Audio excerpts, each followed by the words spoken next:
Hi, my name is Missy, and I'm going to tell you about an experience where I experienced culture shock.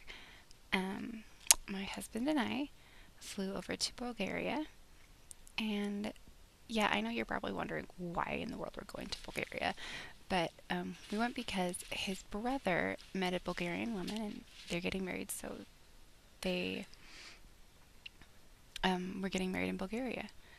And so we went ahead and flew over there, and we weren't planning on traveling around.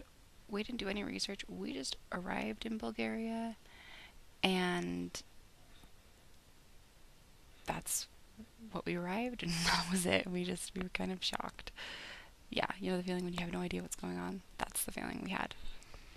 The girl he was marrying, her name was Elena, and she came and she welcomed us, and she was saying that we were going to stay in her parents' second home. Um, they've had that since before the communists took over. It was, I guess, before it was a beautiful home. Has the white stucco. It's kind of the Tuscany style with the flowers painted on it. Um, but over 50 years ago, the communists took it over, and since they had it, it kind of destroyed.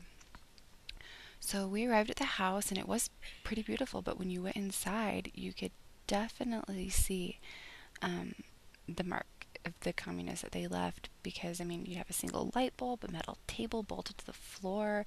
I was shocked that they'd allowed the communists to take over their house like that, and they just let them go. And it was kind of just a disaster. She also mentioned to us that after the communists left, the mafia took it over. So I was like, oh wow, that's kind of crazy. And so she showed us where we were going to sleep, and there wasn't any, it was just a mattress. It looked like an office.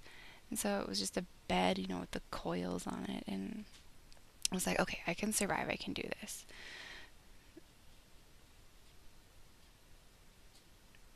My life in America is pretty cushy, so I'm okay. In the morning, I went to go take a shower, and there, the shower curtains, they weren't there. It was an open, bathroom with the toilet and the shower in it.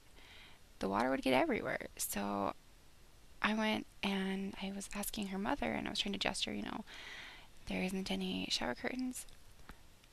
But what I realized is over in Bulgaria, their head shake when they're saying yes or no, it's not a definite up and down or side to side yes or no. They kind of bobble their heads around, so it's really hard to understand. So I was trying to explain to her in gestures, saying it's not there, I need a shower curtain, and her head bobble was just extremely confusing to me.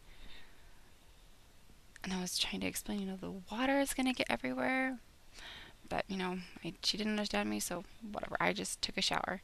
And then I realized I forgot a towel, so I was yelling to my husband, and I was like, hey, can you bring me a towel? He finally went and brought one. It was a washcloth, not a towel. I was like, I need a bigger one, or can you get me one more? He's like, no, they're only allowing me to give you one. I'm like, okay, fine. So I attempted to dry myself off with this tiny little towel. It was awful.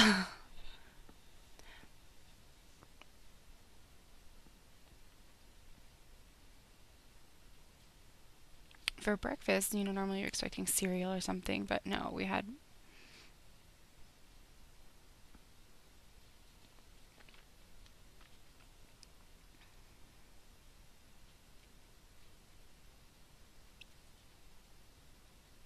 Oh, I'm sorry, not for breakfast, but normally you feel dry and you don't feel gross. Yes. I had that awful cultural experience that I'll never forget. And do I need another one? No. One is definitely enough for me.